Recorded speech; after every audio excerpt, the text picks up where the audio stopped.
Olá, bom dia, boa tarde, boa noite para você que já está com a gente aqui em mais um Shalom Cast, e hoje nós temos uma convidada muito especial.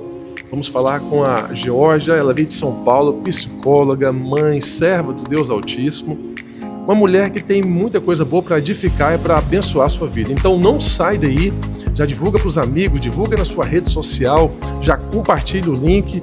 O Shalom Cast já está no ar e a gente começa agora.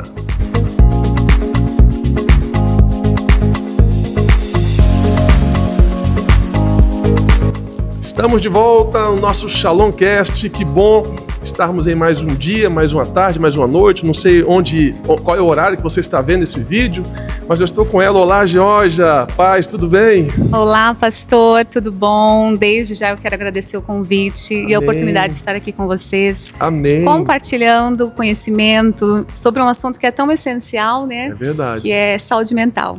Mais uma vez, obrigado pelo convite. Amém. É a gente que fica alegre em receber a Georgia. Ela é psicóloga, veio de São Paulo. Eu morei em São Paulo, hein? É? Eu morei em São Paulo muitos anos atrás e hoje nós temos a alegria de receber ela dessa terra abençoada. E hoje ela mora aqui na América, no sul da Flórida. É gerente de uma grande rede de mercados aqui.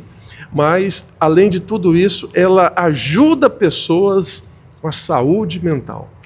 Eis o problema, ou eis a solução. Eis a solução, né? Podemos dizer assim. Muita gente está ficando, muitas pessoas estão se perdendo. Pastor, eu penso que assim, quando a gente fala de saúde mental, hoje a gente tem muito aquele estigma de que se só procura ajuda quando precisa. Só que a gente fala muito de desenvolvimento, de prevenção. Então assim, eu sou suspeita, amo, né, falar sobre saúde mental, o processo terapêutico, né, pelos benefícios, pelos ganhos, por tudo que ele proporciona para a nossa saúde. E assim, eu acho que num pós-pandemia teve-se um aumento muito grande a respeito da conscientização sobre o cuidado com a saúde mental. Então acho que de hoje em diante a gente vem numa ascensão sobre esse cuidado. A pandemia veio para revelar muita coisa? Com certeza, né? Veio. Marido e mulher e marido dentro de casa. Exatamente, relação, as pessoas sozinhas, né? Muito mais introspectivo. Não podia sair de casa, né? Exatamente. Que loucura que foi a pandemia. Então, na verdade, nós estamos vivendo hoje é o novo de novo, né? Exato. Uhum. E nesse novo de novo, eu na condição de pastor de igreja, a gente recebe muitas pessoas no nosso atendimento pastoral que está passando problema no casamento, na relação. E muitas das vezes, Georgia, eles estão atacando mais a pessoa do que o problema. Isso já é um grande problema, né? Aí que já começa o problema, né? Começa um problema. E assim, no processo terapêutico, eu falo que a base é o quê? É o autoconhecimento. É você se conhecer. Porque quanto mais você se conhece, você vai trabalhando, aí a gente já entra até na terapia, né? Que a gente começa a regular as emoções, a se conhecer melhor. Então assim, não muda só a relação com o outro, muda a sua relação com você mesmo. Porque todo o nosso relacionamento, ele é fruto da relação que a gente carrega com a gente. Então, se essa relação comigo não for saudável, o meu casamento não vai ser saudável, a minha relação com o meu trabalho não vai ser saudável, a minha relação com o meu marido, com os meus amigos, nenhum relacionamento se sustenta se a base que essa relação nossa não estiver saudável. Existe uma frase bem clichê que fala assim, é impossível curar o outro se você não for curado. Faz sentido isso? A pessoa um pouco que você está falando, a pessoa que não entendeu sobre o que é cura, ela pode machucar as pessoas que estão em volta dela com palavra rancorosa, com ódio, alguma coisa assim. Dentro da psicologia tem. Sim, porque assim, quando a gente fala desse conhecer-te a ti mesmo, então assim, o que a gente fala tanto hoje é sobre empatia, né? Entender a dor do outro, para curar o outro, para se colocar. Só que a gente vive muito numa geração muito egoísta. É verdade. Porque eu falo, é uma linha muito tênue que separa essa questão do autoconhecimento quando a gente fala tudo que é sobre mim. Eu me conheço e justamente por me conhecer, eu sei que eu preciso melhorar a cada dia, porque nós não somos perfeitos. E quanto mais eu me conheço, mais eu entendo que eu preciso evoluir dentro desse processo. E aí, se eu me conheço e se eu estou melhorando, a tendência é eu melhorar quem está... Exato, tudo melhora, volta, né? Exato. Ambiente, né? Eu vi uma frase, eu carrego essa frase que ela diz assim, primeiro na mente, depois no ambiente. Isso, e faz todo sentido, né? E aí eu trabalho com a TCC. O que é TCC? A TCC, ela é a terapia cognitivo-comportamental. Uau. Então, primeiro você muda aqui, para depois refletir no seu comportamento. E é exatamente isso que você falou. Olha que legal. Se a nossa mentalidade, os nossos padrões de pensamento, as nossas crenças não mudarem, o meu comportamento não vai refletir isso. Então, aqui, a mudança é de dentro para fora. Jorge, você falou uma coisa muito forte, eu quero te perguntar. A pessoa mora no Brasil e ela vem para os Estados Unidos, mas ela não mudou a mente. A Terra muda o comportamento dela ou ela tem que mudar a mente primeiro? Ela precisa mudar a mentalidade. Senão vai só replicar aqui. Exatamente, porque senão é um ciclo de padrões que se repetem. Então aqui, quando a gente fala da vida aqui na América, né, a gente estava até falando sobre isso, a rotina, né, a correria que é aqui. E assim, aqui a gente não tem rede de apoio. A maioria das pessoas não tem familiares aqui, então assim, é uma nova rotina, só que, principalmente para nós adultos, a gente tem raízes, né? As nossas raízes estão lá no nosso país de origem, na nossa terra, então a gente carrega isso, só que se a gente não se readaptar, não se reinventar, você começa a repetir os mesmos padrões. E aí o que entra? Sofrimento, frustração. Muitas pessoas podem estar vivendo até aqui nos Estados Unidos mesmo, e às vezes está passando por isso, né? Exato. Porque mudou do país, mas a cabeça não teve mudança. Não mudou. Eu lembro daquela passagem na Bíblia, que quando o povo saiu do Egito, mas o Egito não saiu do povo.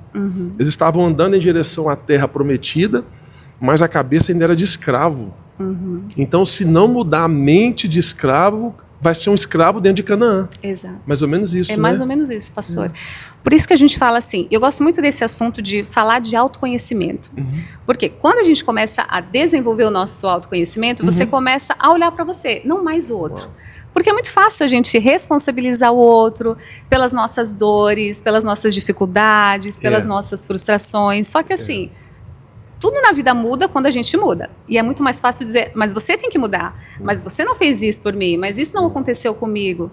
Então a gente acaba responsabilizando pessoas, circunstâncias, sendo que assim, qual o meu posicionamento diante dessa situação? Uau. E aí que entra o autoconhecimento. Como que eu me enxergo? Eu me enxergo como vítima ou eu me enxergo como um agente causador da mudança? Então isso tudo é aqui, ó, é mentalidade. E nesse pensamento, nessa abordagem que você colocou, tem muitas pessoas que podem viver dentro de um vitimismo, né? Sim. Acha que tudo que está dando errado nunca vai ser ele. Vai ser alguém de fora, alguém que está próximo dele. Fica terceirizando a culpa, joga aqui, ali, mas ele não assume, né? Então a chave disso, Georgia, está no autoconhecimento. Eu falo que assim, é a base de todo processo terapêutico, né? Processo terapêutico. Eu trabalho com terapia e faço terapia com muitos cristãos. Eu acho que assim, hoje, grande parte dos meus pacientes são cristãos. E justamente trabalhar essa parte do autoconhecimento vai te colocar no posicionamento. Porque você sabe qual a tua identidade. Vamos resgatar? Vamos resgatar essa essência, a tua identidade, o teu propósito, a tua história, a tua jornada, o teu objetivo.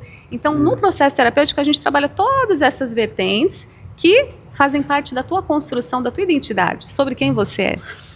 Jorge, é muito forte esse pensamento, essa abordagem, porque às vezes a pessoa espiritualiza o que não é espiritual. Exatamente. Então tem coisa que é espiritual, mas tem coisa que é humano.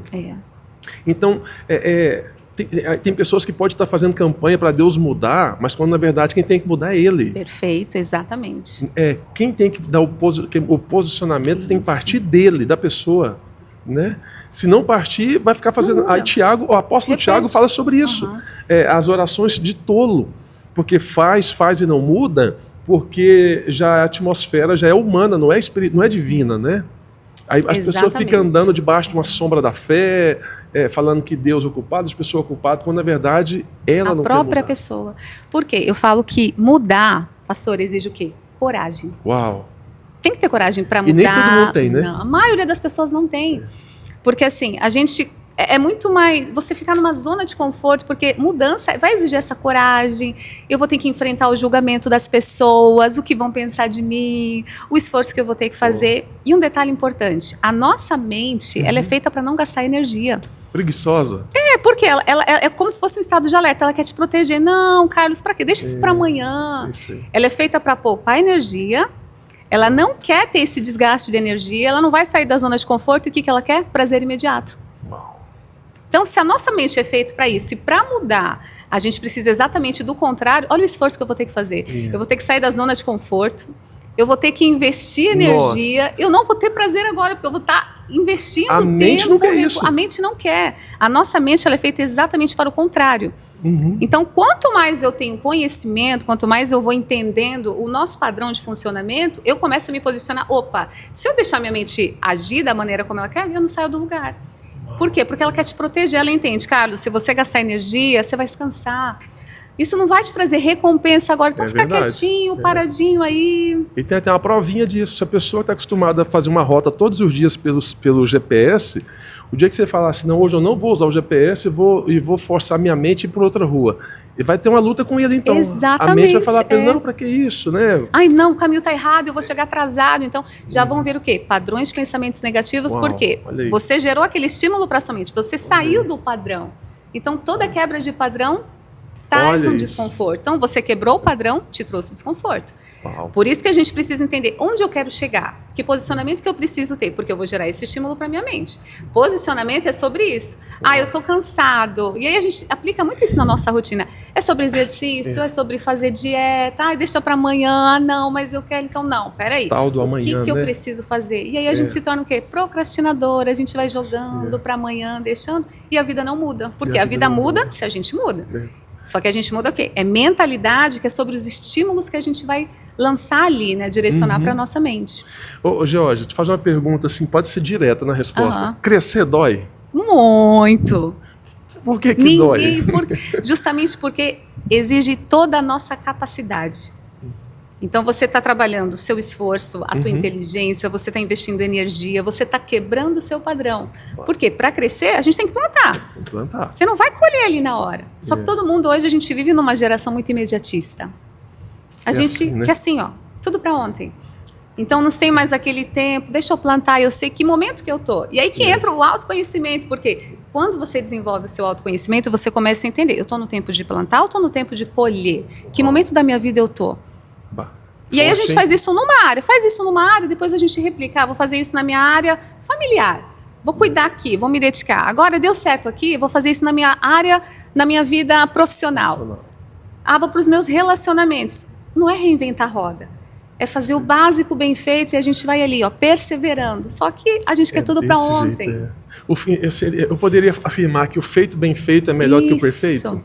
Sim, faz sentido? Sim, faz sentido. Do que ficar esperando o tempo perfeito. E nunca é feito. E o perigo é morrer sem ter feito nada. Exatamente aí, ó. Olha o paradoxo que isso virou, pastor. E é verdade, porque assim, a gente está nessa geração que eu vejo assim, é uma geração muito imediatista e perfeccionista. Então, quando a gente fala padrões de beleza, principalmente pra gente que é mulher, né? É o nariz fino, é a cintura fina. Existe aquele padrão. Entre as mulheres existe mesmo. Existe, e principalmente a comparação. Porque as mulheres se comparam demais, porque justamente por conta desse padrão. Se eu não me encaixo nesse padrão, opa, tô fora. Eu vou te perguntar uma coisa bem forte, mas responde na lata. Na lata. O grau comparativo atrapalha? Muito. A comparação, eu falo que ela é cruel. Ela destrói a nossa autoestima. É mesmo? Destrói. Porque assim, como eu vou me comparar? Porque eu só estou me comparando com hoje. Só que eu não estou vendo os seus bastidores. Eu não vi o quanto você plantou. O processo. O processo. A gente só está vendo a realização. Só que eu sempre falo assim, só vive a realização quem suporta o processo. Uau. E cada um de nós tem um processo. Só que quando eu me comparo, eu comparo com você hoje, mas eu não vi teu processo. Os anos que você está trabalhando, está investindo, tem se dedicado. A geração do Instagram, né? Exatamente. Olha a vida no Instagram. Eu costumo dizer para quem está vindo para a América que não encare a América como as fotinhas do Instagram. Exato. Porque tem a realidade postada, a realidade vivida. E é só um recortezinho, né? É só um pedacinho ali no feed, é só uma partezinha. O filtro, né? Eu preparei uma mensagem uma vez. Eu nunca preguei ela está no meu esboço aqui, inclusive. O tema da mensagem é Viva Sem Filtros. Isso. Quanta verdade, pastor, nessa palavra, né? Viva sem filtros. Até que ponto, e eu quero te perguntar, até que ponto você acha que uma pessoa ela é capaz de encarar a realidade nua e crua para provar para as pessoas aquilo que ela é de verdade. Corre risco? Cair a questão da aceitação, né? Exato. Porque aí nem todo mundo pode aceitar ela, né? Medo da rejeição. O medo da rejeição, acho que é isso. É o medo da rejeição. Hoje, assim, até dentro dos casos clínicos que eu tenho, é um ponto bem importante, assim, e que afeta a vida como um todo.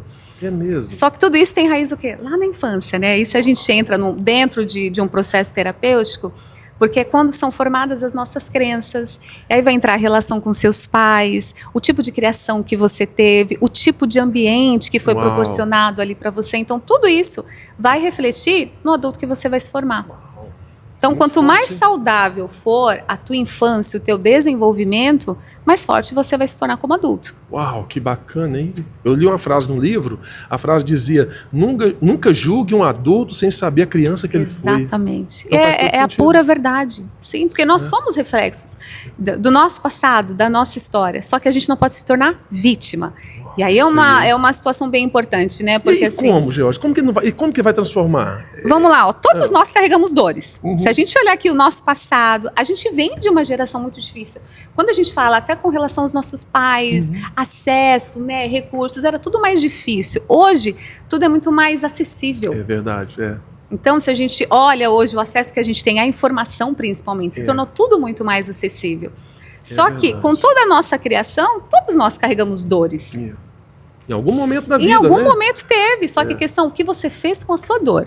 Ela te paralisou ou você ressignificou? Uau, isso é forte, hein? É forte. Você deu uma cirurgia no paciente vivo, hein? Bem ali, ó, bem detalhista, né? O que você fez com as suas dores? Exato. Ou você ressignificou ou ela te paralisou. Então, quando a gente para nisso, a gente para pensar, olhar para a nossa história, a gente olha para a nossa jornada lá no passado. Todos nós carregamos, não tem como. Só que aí, e a minha dor? O quanto ela me paralisou? Ou o quanto eu consegui ressignificar? Não esquecer, não tem como a gente apagar, nem tão pouco esquecer, mas dar um novo sentido. Apesar de eu conseguir seguir. Uau. Gostei, eu me fiz lembrar, e eu gostei agora dessa fala, porque ela me lembrou a passagem de Naamã. Naamã era um capitão do exército da Síria e tal, vírgula, porém leproso. Exato. Só que depois a história dele muda. Eu acho que isso aí faz todo sentido. As lepras do passado, ela tem que ter um ponto, tem que ter um ponto final, né? Exato. Não dá para ficar carregando, a não ser que queira, né? A pessoa a não ser que né? queira, Carregar essa lepra o resto da vida e ficar como aquelas hienas, né? Ô céus, ó vida, né? Verdade. Ninguém me ajuda, ninguém me abre a porta, como aquele paralítico à beira de um tanque, que ficou por mais de 38 anos ali, 30 anos, e ele dizia, ninguém me joga no tanque. Então ali é um vitimismo. Sim, você se coloca nessa posição de vítima porque as suas dores te paralisaram. Mais de 30 anos paralisado porque na cabeça dele ninguém jogava ele. Trazendo isso para hoje, tem muitas pessoas ao nosso lado que está dessa forma. Ninguém me ajuda, ninguém abre a porta, ninguém pega na minha mão, né? Porque, pastor, se a gente olhar, os dias que nós vivemos são dias difíceis, né? Se a gente olhar, por mais que a gente tenha... a gente vive, né, nessa geração do Instagram. Tudo que a gente posta no Instagram é o quê? É a viagem perfeita, é o relacionamento perfeito, é o corpo perfeito, todo aquele ideal de perfeição. Só que aquilo é só um recortezinho e ninguém tem uma vida perfeita. Uau, é isso aí. Ninguém, absolutamente ninguém. Todo mundo carrega dores, dificuldades, só que a questão é o quanto eu trabalho a minha autoestima para que eu supere essas dores. Olha. Isso não significa sentir. Eu acho que é um outro ponto bem importante também. Eu gosto muito de falar porque assim, não é sobre sentir, é sobre convicção. Porque se eu esperar eu ter motivação para levantar e fazer dieta e exercícios, enfim, todo aquele estilo, né, esse estilo de vida saudável, tudo que se prega hoje assim nesse sentido, você não vai ter motivação. Só que aí é sobre convicção. Eu faço porque eu preciso, porque vai ser bom para minha saúde, porque eu sei que vai acrescentar valores para minha vida, então tem que ser feito. Prioridades. Né? Prioridades, exatamente. Então nossa, não é sobre sentimento, é sobre convicção. Faz todo sentido, porque se o médico fala hoje, olha, vai para academia, faz exercícios, corta o açúcar, não, quero não, e aproveita a vida, não vai para academia, come sem freio, Deus o livre guarde, daqui a pouco dá um AVC. Aí o mesmo médico vai falar, agora você tem que dar 3 voltinhas todo dia em volta do quarteirão para forçar a musculatura. Aí ele é obrigado a fazer aquilo porque não teve prevenção lá atrás. Exatamente. Então, é melhor prevenir. É nesse ponto que eu falo até com relação ao processo terapêutico, e aí falando até da saúde mental. Porque, assim, uma coisa que eu gosto muito de trabalhar também, eu falo que quanto mais a gente se conhece emocionalmente, mais espiritualmente forte a gente se torna. Eu acredito muito nisso. Porque aí você separa, você não vai espiritualizar tudo. Então, você sabe, mesmo sendo cristão ou independente da religião que for, você vai, os dias difíceis vão chegar.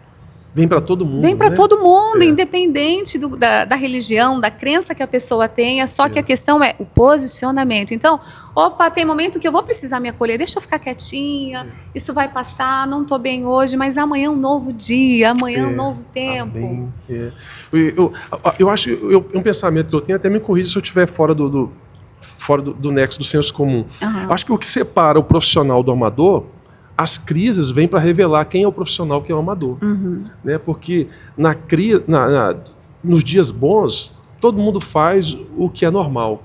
Mas nos dias ruins, quando vem as crises, só quem está preparado para as crises suporta o tranco, o solavanco, suporta a situação.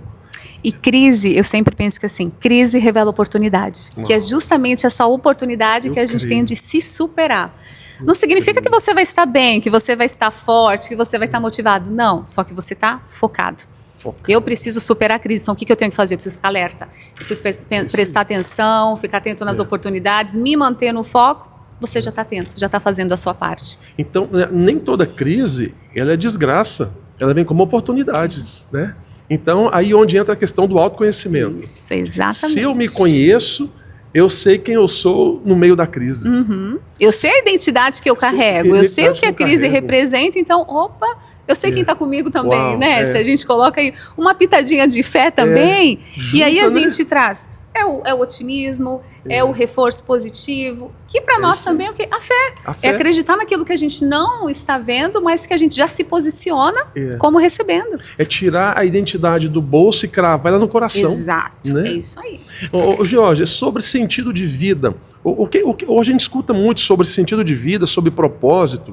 São coisas parecidas, são iguais ou é diferente uma coisa da outra? O que é o sentido de vida, o que seria um propósito?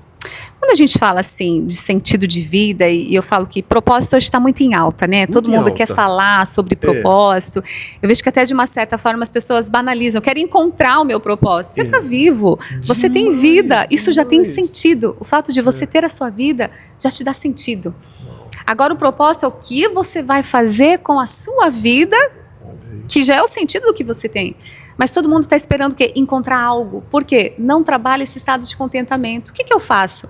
Se eu já tenho a minha vida, qual o sentido? Eu estou vivo, eu agradeço todos os dias por estar vivo, por ter a minha família, por ter vida, por ter a minha casa, por ter o meu trabalho. Isso é o sentido. A sua própria vida dá o sentido para você estar aqui. É o sentido. Agora, propósito. Quando a gente fala de propósito, é o que eu faço com a minha vida. E aí é uma coisa muito subjetiva, mas que eu vejo que assim, as pessoas querem uma resposta muito receita ali. Eu tenho que amar, eu tenho que ter, eu tenho que ser, eu tenho que fazer. Então eu falo, aí que se perde o ter do ser. Se você está vivo, você tem a sua vida, quais são as suas, vamos colocar assim, aptidões, as coisas que te dão prazer, o que você gosta? Eu gosto de ensinar, eu gosto de tocar. O que te move. Exatamente, porque o propósito vai estar relacionado ao que te move. A gente pode se colocar assim, o que te move. E isso é muito subjetivo, por quê? O seu propósito pode ser diferente do meu. Sim. Só que assim, cada um vai ter um caminho que tudo vai se complementar ali na estrada. Fala, a vida é uma longa jornada. É na trajetória. É uma trajetória para cada um. E isso é muito subjetivo, mas que eu encontro com o meu autoconhecimento, olhando para mim e não para fora. O que está em alta? O que as pessoas estão fazendo? Porque as pessoas querem encontrar propósito olhando para fora.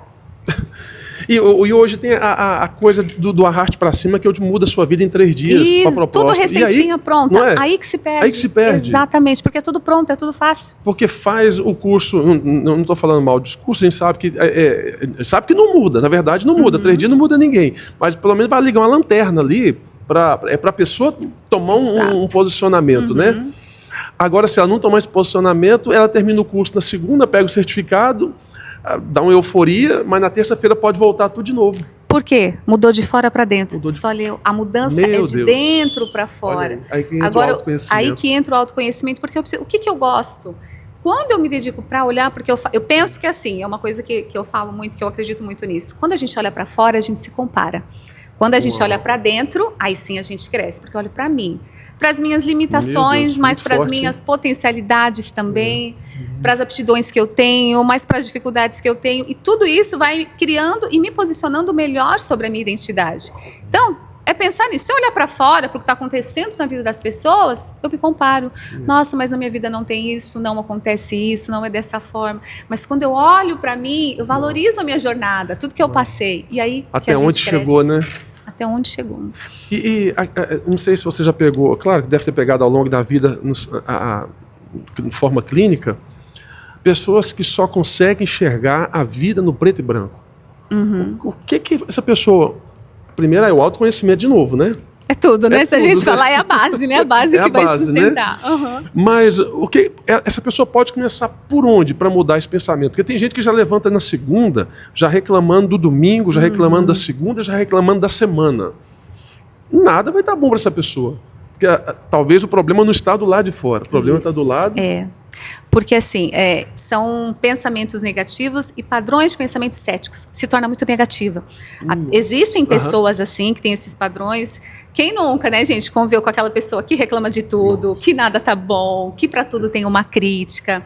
Então, assim, é um padrão de comportamento muito cético, tem uma visão cética da vida. E isso está relacionado à crença que ela carrega. A forma com que ela foi feita, essa constituição interna dela, que ela não consegue ver a vida de outra forma. Então está sempre esperando o pior, está sempre com uma visão negativa de algo que pode acontecer, ou sempre com uma crítica, porque esse é o padrão de funcionamento dela. E aí que entra muito um trabalho terapêutico, porque precisa trocar crenças limitantes por crenças fortalecedoras. E como que troca? Como que é? Isso é dentro do processo terapêutico. A gente vai revisitar ali a história, entender a criação, tudo. Para quê? Tempo. É tempo. Porque assim, não é como essa receitinha, né, que a gente fala que tem essas mudanças em 3 passos. Tarefinha para casa, nada disso. Não tem. Tem que vir para terapia, é um processo terapêutico que a gente vai fazer, e com base nisso, essa pessoa vai voltar a olhar para dentro dela, dentro da história, e entender que não está sendo positivo manter esses padrões de comportamento. Então aí é um exercício diário de você se posicionar como a pessoa que você quer se tornar e não como a pessoa que você está hoje. Então é todo um trabalho, um processo terapêutico envolvido nisso. Nessa mudança entra o confronto? Entra, é o que mais entra. É o que mais entra, né? Porque você se vê de uma forma. Aí chega uma psicóloga, terapeuta e fala que você tem que agir de outra forma. Então é um trabalho feito em conjunto para quebrar esse padrão que está instalado. Muita gente foge na hora do confronto? A maioria. Porque aceita, ninguém quer ser confrontado, né? A gente não quer. E aí que vem aquele bloqueio. Só que aí é onde eu falo que no processo terapêutico precisa ter essa perseverança e a pessoa precisa reconhecer que precisa da mudança. Porque se o outro vem e traz essa mudança e você não quer mudar, não acontece. A mudança tem que vir do paciente, da própria pessoa, reconhecer que aquele estilo de vida, aqueles hábitos não são saudáveis. Estão trazendo o quê? Sofrimento. Dor, frustração, angústia. Seria, mas trazendo de miúdos assim, a pessoa ir no médico, o médico passa a receita e fala para ela, você tem que tomar o remédio. Ela sabe que está doente, mas não quer tomar o remédio. Não quer tomar. Nunca vai curar. Nunca vai. E aí mantém esse ciclo de padrões, de pensamentos, e afasta as pessoas, e passa a não ter relacionamentos saudáveis, porque mantém dentro desse padrão. Georgia, como que a pessoa deve lidar com uma pessoa que é muito pessimista? Eu costumo dizer em algumas mensagens, eu falo o seguinte, gente, seja otimista. Um pessimista no grupo vai, mas 2 já atrapalha até demais. 2, né? Né? Um é bom até para mensurar ali, para equilibrar as coisas. Talvez alguém que está assistindo, uma mãe, o pai, alguém de mesa, que convive com uma pessoa que a pessoa é tóxica demais, aquele pensamento é para baixo, nada vai dar certo. O que ela precisa fazer? Fica nessa mesa, ouve calado, finge que está tudo bem, cara de paisagem, me levanta e vou embora. O que é recomendável? Quando a gente traz essa situação, é difícil e acontece. E é difícil porque nem sempre a pessoa está aberta à mudança. Por isso que eu falei no início, lembra que eu falei, mudar é difícil, dói, exige coragem. Porque assim, chega alguém ali para você, fala que você tem que mudar, mas assim, você tem que olhar para a sua vida. Só que existem muitas pessoas que têm esse padrão de comportamento já instaurado ali há longos anos, e mudar exige esforço e coragem. E não é uma decisão simples. E não é algo que é feito assim, 2 meses, 3 meses, não. É tijolinho por tijolinho, a gente vai reconstruindo, vai revisitando ali a história, vai entendendo o que tem que ser mudado. Por isso que, assim, a terapia é um processo de perseverança, a mudança é um processo de perseverança. Tem que ir até o final. Tem que ir até o final. Tem idade para mudar? Por exemplo, a pessoa até 30 muda, a gente ouve muito assim, ali já tem 60 anos, 50 anos, ali não muda mais não, pastor. Os ditos populares, né? Mas eu creio que todo mundo pode mudar, né? Mas existe mesmo uma idade que é mais fácil de mudar, uma idade que é mais difícil para mudança, ou não? Ou depende da pessoa? Depende da pessoa, claro. Só que quando a gente fala assim, em fases de desenvolvimento, por exemplo, quando a gente fala do cérebro, o cérebro para estar efetivamente formado na estrutura dele ali, é 23 a 25 anos. Então tá muito mais flexível ali, a mudanças, tudo. Sim. Agora, conforme vão se passando os anos e o nosso cérebro já está formado, já se define o quê? Traços da personalidade, características, comportamentos. E aí, isso é muito subjetivo porque vai variar de cada pessoa, com relação ao ambiente que ela cresceu, o que ela ouviu dos pais. Foram muito mais crenças que fortaleceram ela como pessoa ou limitavam? O ambiente, era um ambiente saudável ou era um ambiente mais hostil? Então, tudo isso vai refletir no adulto que você vai se tornar. Só que, assim, a mudança, ela é muito subjetiva também. Eu cansei, Jorge, eu preciso mudar, eu tenho casos clínicos de pacientes que dizem, Jorge, eu não consigo mais ver assim, eu não me aguento mais. Então, eu preciso mudar. E aí, é um acompanhamento semanal que a gente faz dentro do processo terapêutico, de estar ali. Claro, no processo existem tarefas, mas existe muito esse olhar sobre como você está lidando com seus conflitos. Porque o que é saúde mental? Saúde mental é o bem-estar físico, psicológico e social. Então, são essas vertentes que vão refletir ali na sua vida como um todo. E tem tempo, por exemplo, uma pessoa quer mudar, tem tempo, uns 6 meses, 1 ano, 2 anos, ou depende de cada indivíduo? Depende de cada indivíduo. Tem né? pessoa que tem a mudança mais rápido, tem pessoas que, é o que a gente fala, flexibilidade psicológica, né, que a gente trabalha isso na terapia, tem pessoa que tem muita resistência. Então, isso é muito subjetivo e é de acordo com cada paciente mesmo, com cada pessoa. Muito bom, Georgia. Georgia, sobre, hoje um tema muito, muito em alta nos bastidores, não na mídia, até quase não divulga, a questão de depressão, de suicídio também, mas eu queria perguntar para você mais sobre depressão, não sobre a consequência. Qual que é a diferença entre uma tristeza e uma depressão? Tem como diferenciar quem está muito triste para quem está com depressão? Ou se tem um tempo clínico, falar tem que estar por isso, para ser diagnosticado com depressão? Existe? Tem como saber? Tem, porque assim, quando a gente fala de tristeza, todos nós teremos momentos de tristeza, não tem como a gente passar por essa vida aqui e não ter esses momentos. Então, rindo todo dia não tem jeito, né, Não tem como, não, aí só lá, aqui não tem. Então, quando a gente fala de tristeza, o estado de tristeza, estou triste porque aconteceu uma situação ruim na minha vida. Isso vai me abater, vai me deixar triste. Agora, o que diferencia quando a gente começa a falar da depressão é quando essa tristeza ela se torna persistente e você vai perdendo o prazer que você tinha nas atividades, no convívio social. Então, não é só a tristeza. Vem juntamente com outros fatores que vão te colocando no isolamento social. E aí a tristeza, sim, ela se torna um estado profundo porque você perde, é uma tristeza profunda quando a gente fala de depressão, porque ela te coloca num isolamento. Então, assim, com depressão, tem pacientes que não tomam banho, perdem o apetite, ou tem pacientes que têm um apetite maior. Só que, assim, muda-se o padrão de comportamento. Então, nem sempre a depressão pode gerar falta do alimento, não, tem vezes que ela pode aumentar mesmo, porque se torna uma fuga emocional, né? Uma fuga emocional. Sim. Então, e a depressão pode ser causada por quê? Tem vários fatores. Tem a questão dos fatores biológicos e é uma coisa importante da gente falar que depressão, ela é uma doença, porque ela é uma deficiência química no cérebro. O cérebro ali, a gente tem algumas regiões no cérebro, né? O hipotálamo, a amígdala, o córtex pré-frontal, que são regiões do cérebro que são responsáveis pelas nossas emoções, pela nossa parte racional, pela tomada de decisão. E tem ali as ligações que os neurotransmissores fazem. E o que eles carregam? Esses neurotransmissores são responsáveis pelos hormônios do bem-estar, que a gente fala, que é a serotonina, ocitocina, endorfina. A zina da vida. Isso, o hormônio do amor, do bem-estar, da felicidade. E que quando não se tem essa ligação no cérebro, existe essa baixa. Olha só, então, assim, isso é uma deficiência química e aí existe o tratamento, que é medicamentoso e é com a terapia também. Então é um perigo a pessoa ficar falando para uma pessoa que tem depressão, falar, levanta daí, isso é moleza, isso é besteira, para com isso. Ninguém sabe a dor do outro, exatamente. Né? É um perigo então, isso é um estigma que a gente vê, né, e a gente coloca aí de tempos atrás, que realmente era frescura, né? Era frescura. Então não podia falar, não, levanta, e não, é uma doença. Por isso que eu gosto de enfatizar essa questão, porque existe sim uma deficiência química no cérebro. Só que muitas pessoas, por falta de conhecimento, acabam não sabendo. E aí acabam generalizando e tratando de uma forma sem tratamento e só vai piorando o estado da doença, se tornando uma patologia muito mais, com um estado muito mais crônico. O que é recomendável hoje para uma pessoa que pode estar passando por uma situação como essa? Ela tem que fazer o quê? Procurar ajuda, claro. Né? Ajuda é o primeiro passo, procurar ajuda psicológica.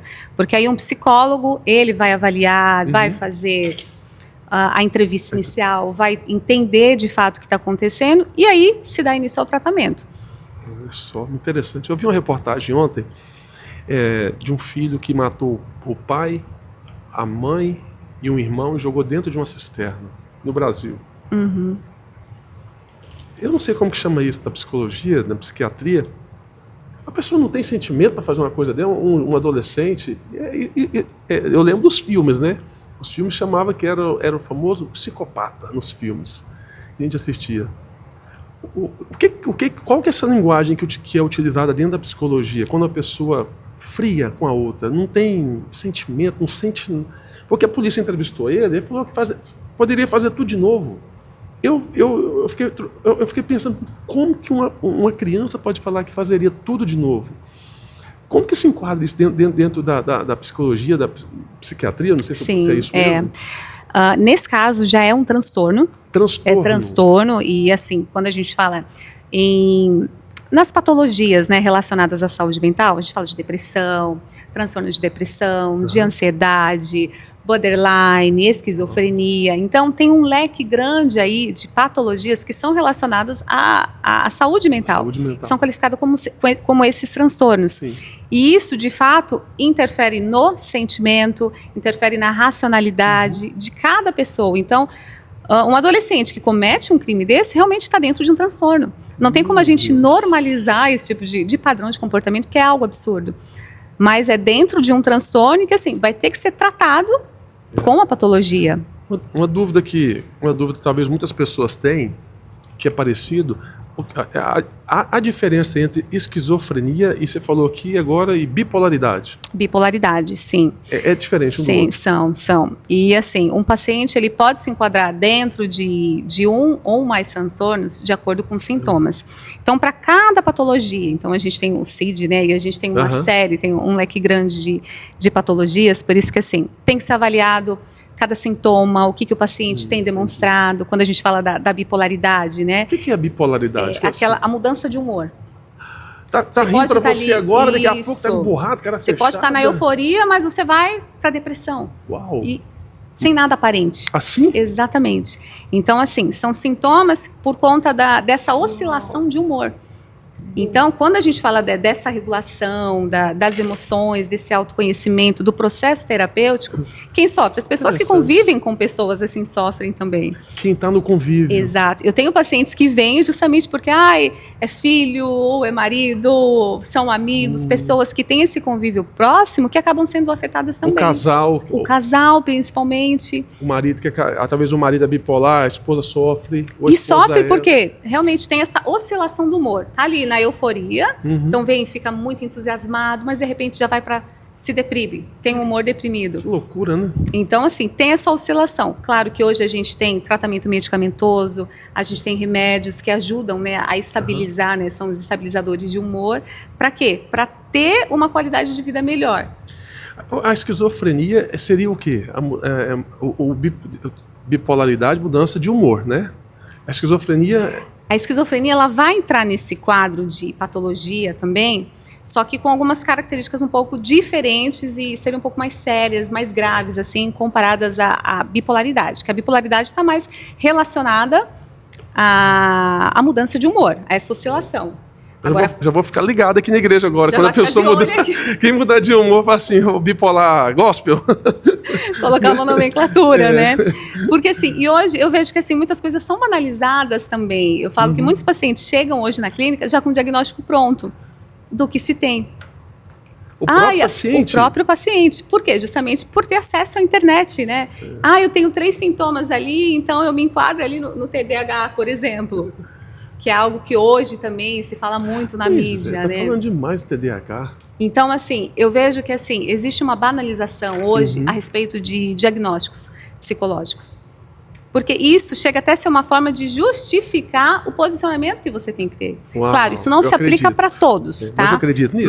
Mas não se aplica para todos os casos. Mas tem pessoas hoje, porque está tão banalizado, a gente fala essa questão da saúde mental, de aplicar diagnóstico, eu tenho TDAH, eu tenho isso. Que é uma forma da pessoa justificar um posicionamento que ela precisa ter, justamente quando a gente entende o que a nossa mente quer. Ela quer ali poupar energia, não sair da zona de conforto e ter prazer imediato. Então a pessoa aprende a conviver com a mente daquela forma e tendo um diagnóstico até justifica. Esconde atrás daquilo, exatamente. Né? Eu fui cortar o cabelo uma vez em Goiânia e o rapaz com a tesoura no meu cabelo, aí ele falou assim para mim, eu estou escutando umas vozes. Aí eu falei assim, aonde? Aí ele falou, agora. Aí eu já fiquei com medo, né? Com a tesoura na mão. Tá perto de mim aqui, né? O que ela tá mandando fazer? E eu olhei fazer? no espelho, não tinha ninguém atrás. E eu falei, mas o que eles estão falando? Eles estão mandando eu correr porque eles já vinham me pegar. Aí eu falei pra eles, não, tá bom, meu cabelo tá ótimo. Já saiu, né? Saí, nunca mais eu voltei naquele salão. Quem correu foi você. Quem fui eu. Mas eu nunca esqueci disso. Você falou agora, voltou na minha memória. E aí são quadros de alucinações também. É mesmo. Porque escutam-se realmente vozes, a pessoa tá dentro dali e na mente dela aquilo está sendo como uma verdade absoluta. Seria um mundo dentro de uma bolha. Isso, é como se fosse um mundo ali paralelo que ela está dentro daquele mundo ouvindo, mas só ela está ouvindo. Que perigo. Então, assim, são os quadros de alucinações. Meu Deus. Então, assim, é um leque muito grande, pastor, quando a gente fala, assim, de diagnósticos, de patologias, de sintomas. Por isso que, assim, é sempre melhor hoje prevenir. Então, a terapia entra nesse processo como uma prevenção da tua saúde mental, porque você está ali no processo terapêutico, você não está no espaço para ser julgado. Você está ali pra ser curado, né? Exatamente, você está para ser curado. A terapia consiste na fala justamente por isso. Você está falando, mas você está se ouvindo. Tem um psicólogo que está ali te ouvindo, mas você está se ouvindo. Limpando a lixeira. Exatamente, tirando pensamentos negativos, crenças, enfim, padrões de comportamento. Então é um momento que você tem para quê? Para se ouvir e organizar isso na sua cabeça. A gente trabalha com casais na igreja, eu com minha esposa, e às vezes a gente percebe alguns comportamentos. Eu não sou especialista da área, e tem muitos maridos e mulheres que são narcisistas. Sim. E o outro sofre. Né? Normalmente, assim, eu atendo casais também, e dentro do relacionamento, sempre tem um que vai ter um traço, né, mais característico a respeito disso, e o outro sofre. Só que justamente pelo nome do casamento, o amor, a pessoa acaba entrando naquela situação e se vendo como culpado ou culpada. A outra pessoa que não é narcisista, a vítima, a vítima. Então, é um processo, ela se sente culpada, porque um dos traços do narcisismo é a manipulação. Então tem a persuasão, conversa e coloca, tudo é sobre você. Eu sou narcisista, então não é sobre mim, é sobre você. Você está errado, você não fez, eu agi assim porque você me deu motivos para agir assim. Então lança tudo sobre o outro, então isso fica um relacionamento tóxico. A pessoa na verdade, tolera, né? Ela acaba tolerando e aceitando. E aí o que ela vai ficando? Pequena dentro disso. E aquilo vai virando a verdade para ela dentro do relacionamento. E tem mudança? O narcisismo, o narcisista, tem como uma pessoa... Um narcisista, ele nunca vai se reconhecer como narcisista. Ele nunca vai chegar, eu sou um narcisista e estou no tratamento. Isso é muito difícil. Eu já estou pensando Salvam-se casos. Eu estou pensando Exato, no no relacionamento quanto afeta, mas um narcisista, dificilmente ele vai se enxergar. Só que assim, quando a gente trata, por exemplo, o marido é narcisista e tem a mulher vem para terapia. Então a gente vai trabalhando ali ferramentas para ela conseguir se posicionar melhor dentro desse casamento, dentro dessa relação, tentando sempre melhorar a relação. Sofrer menos, tentando fazer com que o outro enxergue. Só que aí não dentro de uma dinâmica de acusação. Então, vamos fazer dar uma palavra para quem é jovem, está em casa querendo namorar, quer casar. No namoro e no noivado, tem como descobrir os traços comportamentais do outro? Você acha que dá para descobrir? Claro que sim. E namoro é um tempo para isso, exatamente. Porque o namoro é conhecimento. Exatamente. Então, no namoro, se a pessoa já percebendo ali que o homem ele foge um pouquinho da realidade do normal, então tem como descobrir. Tem. O namoro, eu falo, esse é o tempo para isso, para se conhecer. Porque a gente parte do princípio que vamos casar para ser feliz até que a morte nos separe, né? Essa é a nossa ideia. Então, o namoro é esse tempo justamente para se conhecer. Como que a pessoa lida com ela, com a família, com os objetivos, o quanto ela é paciente, o quanto ela é intolerante. Por quê? Não tem essa ideia, depois que casar melhora. Não tem isso. Não, vai casar com a pessoa que você está namorando ali. É isso aí. Então, é uma construção de identidade de casal que vão ter depois, a partir do momento que se casa, e são os dois, não são mais um. É isso aí, um só propósito, né? Um só propósito, só que o tempo do namoro é exatamente isso, para conhecer. Então, olha como ele lida com os conflitos. A paciência que ele tem, a perseverança que ele tem, a maneira como ele te trata, a maneira que ele trata a família, as pessoas a mãe pai, principalmente, né? A forma como ele convive com as pessoas próximas. Então, tudo isso já vai dando traço ali sobre a personalidade do outro. Olha que interessante. Então, se a moça quer namorar com o rapaz, mas o rapaz acorda meio-dia, xinga a mãe, xinga o pai, a próxima vítima vai ser ela. Vai ser ela, exatamente. Provavelmente vai ser ela. Não vai cair nessa falsa ilusão de que depois que casar ele vai melhorar, ele vai levantar às 7 horas da manhã, porque não vai. Eu falo aqui na igreja que Deus não tem aliança com um jovem que quer ter um propósito de vida saudável, seguro, mas que dorme até meio-dia, fica socado debaixo de um cobertor assistindo Netflix com um pacote de pipoca e uma barra de chocolate na mão, esperando a vida trazer o que ele tem que ir atrás buscar. Exato. Que entra a questão do autoconhecimento, né? E aí uma coisa importante também, pastor, falando, é sobre o amor próprio também. Como que eu me vejo e como que eu quero, quem é o tipo de marido que eu quero ter do meu lado? Porque quando a gente fala de amor próprio, quando a gente fala de autoestima, quando a gente fala de identidade, de autoconhecimento, tá tudo dentro desse, envolvido nesse processo. O amor próprio seria a mulher que não se cuida mais, deixou, não está nem aí, só pensando no outro? Não, eu não digo nem só sobre isso. Quando a gente fala de amor próprio está muito relacionado à maneira que eu me vejo e à maneira que eu vejo os outros. Só que o amor próprio, que é a minha dose aqui, de autocuidado, do tempo que eu invisto para mim, da dedicação que eu tenho, do meu comprometimento com tudo que eu me proponho a fazer, isso é sobre amor próprio. Que legal. Que tipo de mulher eu sou? Como que eu me vejo? Como que eu me posiciono? Logo, que tipo de homem, de parceiro eu vou querer ter do meu lado? É isso aí. Poxa, eu trabalho, eu estudo, eu assumo os meus compromissos. Poxa, eu não vou estar com um cara que levanta meio-dia todo dia do meu lado. É incoerente com a verdade que eu carrego. Não cola, agora, né? quando a pessoa tem essa clareza desse processo, então ela vai procurar alguém que vá somar, que vai estar no mesmo propósito. Então, e aí está relacionado com o quê? Com a autoestima. Porque a autoestima é o quê? É a minha visão de mundo e a visão que eu tenho sobre mim. Então, tudo isso vai refletir nessa autoestima. Então, quanto mais saudável for a autoestima, mais confiante essa pessoa vai se tornar, melhores serão os relacionamentos dela. Eu creio. E aí entra, a Bíblia chama isso de julgo desigual. Exatamente. A Bíblia é mais atualizada que o Jornal de Amanhã, né? Já chama de julgo desigual por conta disso que você falou. Né? Que a pessoa... a incompatibilidade até de gênero, às vezes. De gênero. E principalmente de valores, né? Princípios e valores, que é uma coisa que eu falo que quando a gente tem isso muito claro, você carrega isso para sua vida, para as pessoas que você vai trazer para sua vida. Algumas pessoas vão ter que sair da sua vida por não se enquadrarem nisso. E aí, e a dor da perda? Essa ninguém gosta de sentir, né? Porque às vezes tem pessoas que saem da nossa vida. Eu na condição de pastor, mas é bom ouvir você também na condição de psicólogo. eu penso que tem pessoas que Deus tira da nossa vida por oração que a gente faz. A gente fala, Senhor, muda minha vida, muda minha mesa, me coloca em ambiente de oportunidades. Daqui a pouco se vê numa situação que 2 ou 3 saiu do seu convívio normal. Como gente normal, a gente não quer perder. Né? E dentro do conceito, dentro da psicologia, como que eu tenho que tratar com essa dor da perda? Posso deixar, daqui a pouco chega outro e tampa esse buraco? Chega outro, né? Como que vai ser, né? A gente nunca gosta de perder, mas é normal.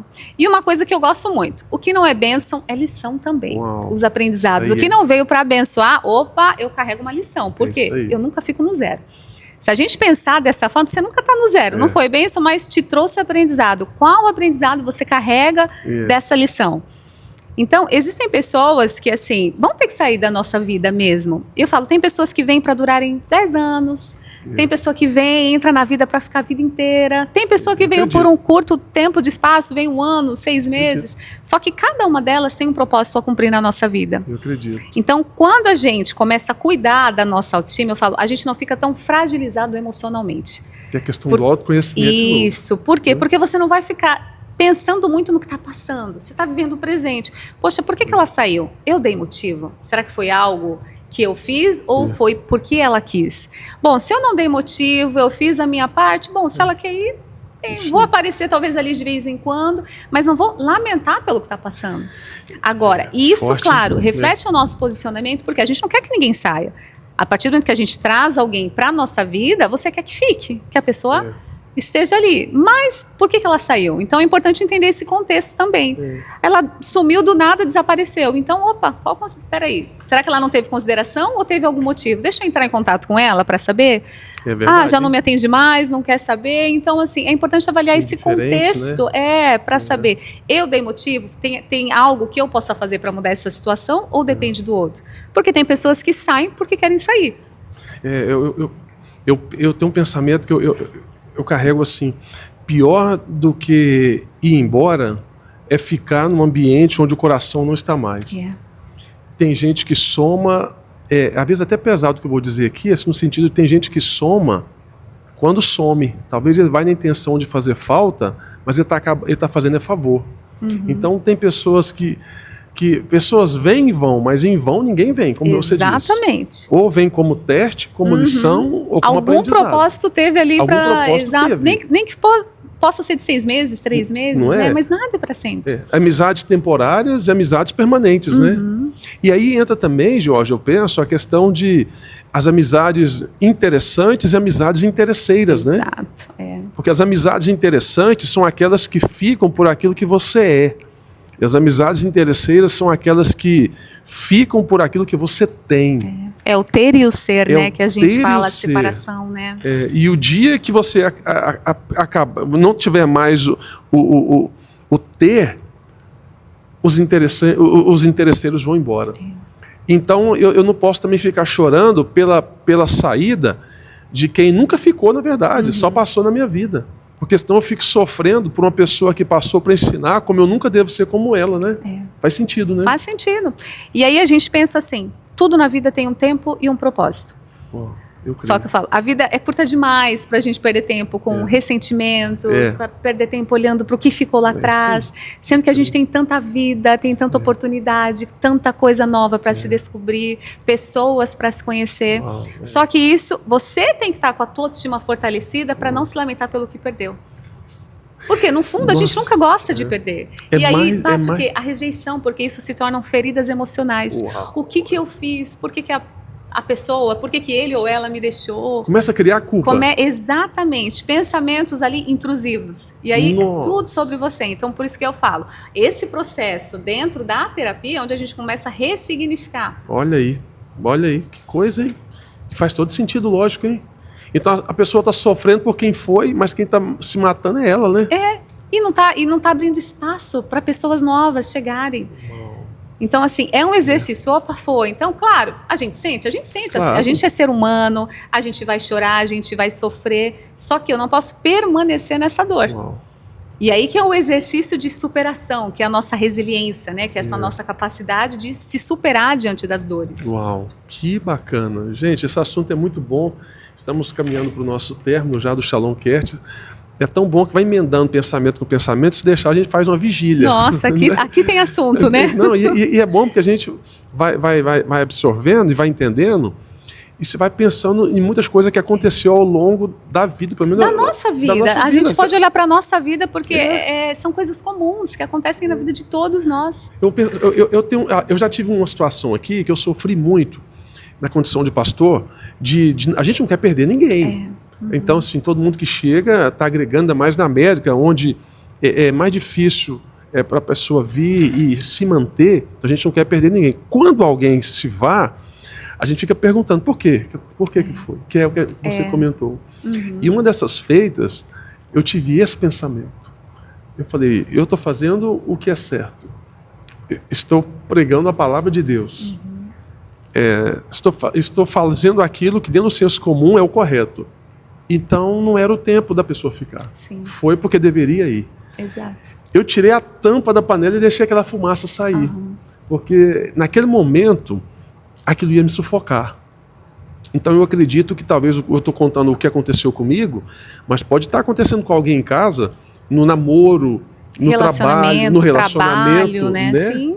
Que coloca aquela tampa na panela de pressão ali, se não tirar a válvula, não deixar ir, vai explodir. Você não se abre para o novo. Não se abre para o novo, né, Georgia? Porque eu falo, a vida tem tanta coisa para trazer para a gente. Eu falo, todo dia é uma oportunidade de um recomeço. Todo dia a gente tem a oportunidade de fazer diferente, de conhecer novas pessoas, de ter esse estado mesmo de é um novo dia. Então, todo dia é uma nova oportunidade. Só que se a nossa mentalidade não acompanhar isso, a gente fica preso ao passado. E quando a gente está preso ao passado, o que acontece? A gente se frustra. Vem a frustração e vem a depressão. Então é algo que a gente fala, excesso de passado deprime a gente, porque você fica preso lá atrás. Excesso de futuro, preocupação com o futuro, deixa a gente ansioso demais também. Porque você fica preocupado com o que vai acontecer, sendo que tem um estudo, né, que traz pra gente que assim, só 14% das nossas preocupações efetivamente acontecem. 86% de tudo que a gente está preocupado no futuro não acontece. Só está aqui. Só está aqui. Então, o quanto a gente coloca de energia, o quanto a gente investe de tempo sofrendo por coisas que, assim, não estão no nosso controle. É o viés da ausência? É o viés da ausência. Eu costumo dizer assim, a vida a gente divide em duas colunas ali. O que você controla, daquilo que você não controla. Então eu falo, já é um primeiro princípio que você tem. O que eu posso fazer sobre isso? Está no meu controle? Não está. Então vai ter que ser para o tempo. Então eu não posso ficar aqui sofrendo, me martirizando por coisas que não dependem do que eu faço. Agora o que eu posso fazer? Bom, vou dar movimento na minha vida, porque eu falo, a vida é movimento. Então vou levantar, vou dar movimento, vou seguir a minha rotina, fazer o que tem que ser feito e deixar as coisas acontecerem. Não perder a noite de sono? Não perder, não.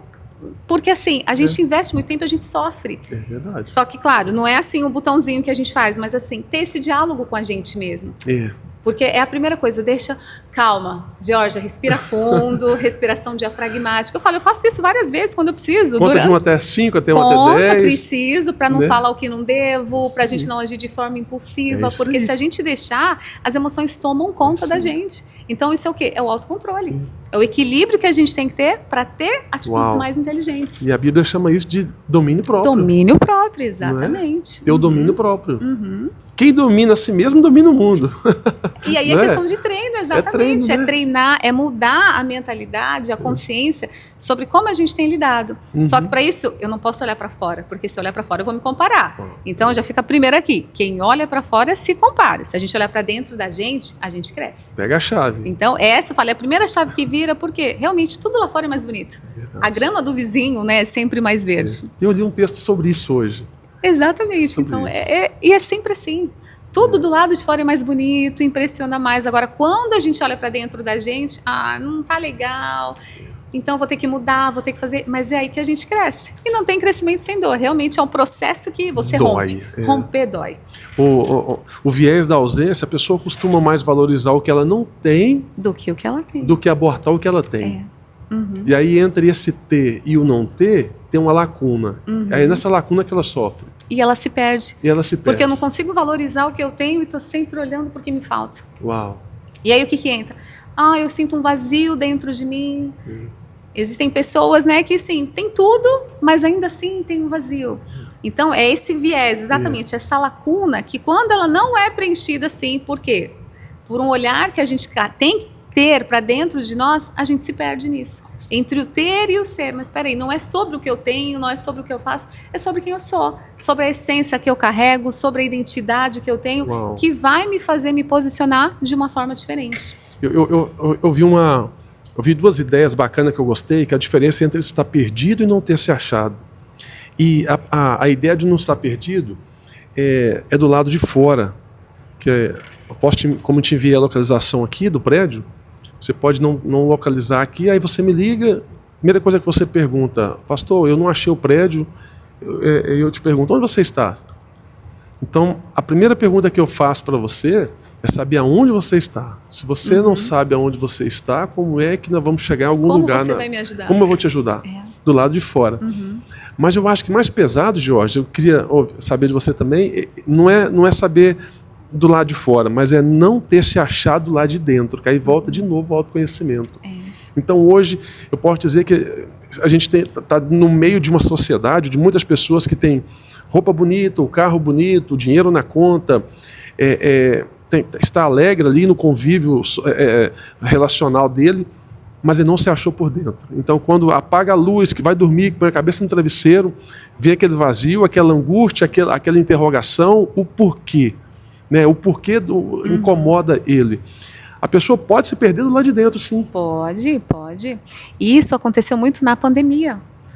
Porque as pessoas foram isoladas, do ambiente de trabalho, das relações, de festas, de lugares, de grupos. E aí, quando apagaram-se as luzes, quem estava sozinho ali?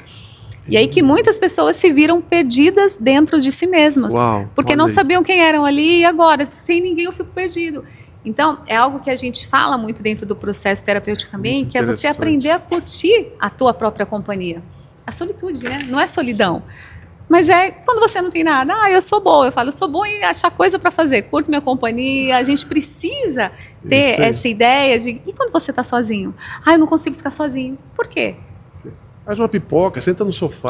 Isso, vai ler um livro. Filme, eu costumo dizer, eu escuto a música que eu gosto sozinha 3 vezes, coloco no repeat ali, porque ninguém vai reclamar. Então, são coisas que a gente faz quando a gente está sozinho, porque quando tem o outro ali, não necessariamente o outro tem que querer. Mas verdade. Quando a gente aprende a curtir a nossa própria companhia, isso é fruto o quê? Isso é fruto desse processo terapêutico, desse olhar para dentro de você, porque você passa a não depender do outro. E aí já tem até um gancho, que a gente pode falar de dependência emocional. Porque aí gera essa dependência, eu tenho que estar com alguém, eu tenho que estar fazendo alguma coisa, eu tenho que ter isso para viver. E aí gera uma dependência emocional de coisas, de pessoas, de circunstâncias, e aí você está sempre perdido dentro de você. Então, é um perigo, é um processo de, é olhar para você. E isso é muito subjetivo, porque aí sim é terapia. Porque existem feridas aí que vão ter que ser saradas na terapia, a gente vai ter que tratar isso na terapia. Por quê? Porque tá sangrando, então ficar sozinho é tudo revelado, vem tudo à mente ali. Então, não posso ficar sozinho porque senão eu tenho um encontro comigo. E esse encontro às vezes dói. Olha aí. A necessidade de ser útil o tempo todo é o perigo, né? É o perigo. De querer estar em atividade. Agradar. Por quê? Por que eu tenho que ser útil? Porque se eu não sou útil, eu não agrado. Então eu preciso agradar, então eu tenho que estar sempre servindo, sempre fazendo. Sempre no meio de alguma coisa. Sempre no meio de alguma coisa. Então, isso tudo está relacionado a essas feridas emocionais que a gente fala, que é o medo da rejeição, é o medo do julgamento do outro, é o medo de não agradar. Então, você sempre tem que estar ali, tendo uma resposta positiva, porque se te desagrada, fere a tua autoestima, fere a tua identidade, você se isola. Então, para evitar essa dor, você está sempre fazendo tudo, não consegue dizer não. Perigo, hein? Olha aí a chave. Que coisa, pura verdade. Jorge, a gente falou 1 hora aqui, parece que falou 10 minutos. Parece que a gente falou só tão já passou tudo isso. Teve alguma coisa que eu não te perguntei, você gostaria de ter falado no nosso Shalomcast? Pastor, eu acho que a gente conseguiu abordar muita coisa. Eu acho que a gente pode até deixar para uma próxima já, né? Olha só, dois, né? Fazer uma parte 2 aqui de saúde rápido, mental. Gente, Porque eu falo que a importância e quanto mais a gente se conhece, melhor vai ser o nosso posicionamento realmente. Sim. A gente vai ficar mais seguro da nossa identidade. Então, esse processo de autoconhecimento, essa prevenção, esse cuidado com a saúde mental, ele é essencial para a vida. Porque se a vida não está organizada por dentro, ela não foi por fora. Então, é um exercício que a gente tem que fazer desse cuidado por dentro, para ter uma vida feliz do lado de fora. Muito bacana. Eu queria que você deixasse uma palavra para quem está em casa assistindo, aquele tiro curto, aquela bezetacil na veia, para atingir e curar alguém que está passando um problema emocional, alguém que está assistindo, quem sabe, dentro de um quarto fechado, ou até fora de um quarto, mas está em crise com ela mesma, né? O que ela deve fazer, o posicionamento que ela deve tomar? Deixasse uma pílula de fé para alguém. Primeiro passo, você não está sozinho, e é uma coisa que todo mundo, quando vem para a terapia, né, para esse cuidado com a saúde mental, procurar um psicólogo, tem muito receio às vezes, né? Então, assim, buscar ajuda é fundamental para a promoção da saúde. Então, quando a gente fala de saúde, saúde é bem-estar físico, psíquico, social, emocional, em todas as áreas. Então, se você está sofrendo, não deixe de buscar ajuda, porque existem pessoas, profissionais qualificados para ajudar, junto com o apoio, né? Tem o pastor, aconselhamento. Então, eu falo, uma coisa não substitui a outra, mas complementa. Então, ter essa clareza de que precisa se aprender a cuidar das emoções, a cuidar da saúde mental, é o que vai te fazer cada vez mais forte para conseguir lidar com esses conflitos. Então, assim, você não está sozinho, não deixe de buscar ajuda psicológica quando precisar, porque é isso que vai ajustar as coisas aí dentro para a vida fluir do lado de fora. Uau, muito bom, Jorge. Obrigado por nos atender. Eu que agradeço, obrigada a vocês pelo convite, um privilégio estar aqui. Amém, nós vamos fazer a parte 2. Vamos sim, ó, já vamos deixar aqui, ó, parte 2. E a gente gerou o desejo, vai voltar, a Jorge vai voltar com a parte 2, e ela falando aqui na última fala muito forte, muito verdadeira e direcionada. Eu lembrei da passagem do apóstolo João, quando ele fala para Gaio, que era um obreiro, e o apóstolo João, uma das coisas que ele pergunta é: como vai a tua alma? Ele não perguntou como estava a casa, o carro, o dinheiro, mas ele perguntou como vai a tua alma. Então, quem sabe você que está nos assistindo hoje, eu deixo a pergunta do apóstolo João para Gaio: como vai a tua alma? Se a sua alma não estiver bem, a sua mente não estiver bem, a sua cabeça não estiver bem. O apóstolo Paulo, ele disse que devemos ter a mente de Cristo, e dentro da armadura, em Efésios, que ele vem falando, ele fala sobre o capacete que é de proteção na cabeça. Se a sua cabeça não estiver bem, né, Georgia? Tudo vai dar mal. Tudo vai. Proteja a tua mente, proteja os teus olhos. Jesus, ele disse que se os teus olhos não forem bons, todo o seu corpo não terá luz, não será pleno de luz. Jesus estava dizendo aquilo porque um dos sentidos mais próximos do processo mental é a visão, algo em torno de 2 milésimos de segundo para chegar na mente. Ou seja, se o que a gente vê, o que a gente ouve não está fazendo bem para a mente, todo o corpo vai ser ruim, né? Todo o corpo vai ser ruim, não vai fluir, né, Georgia? Não vai, porque é a janela, né? Então tudo entra aqui para refletir. Então, ter esse cuidado, justamente a gente cuida, né, da nossa mente, dos pensamentos, das ideias, das crenças, de tudo aquilo que não vem para agregar. Então a gente consegue fazer esse filtro, né? Legal. Ter esse cuidado. E uma dica importante: não tente ser o super-homem, porque até o Superman tinha uma kriptonita que deixava ele fraco. Exatamente, não é verdade? Você não vai salvar o planeta. Não. Georgia, muito obrigado. Deus te abençoe obrigada, muito. pastor. Eu que agradeço o convite mais uma vez. Amém. Alegria nossa.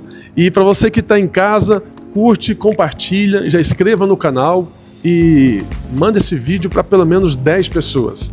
Deus abençoe muito. Até o próximo Shalom Cast. Fica em paz.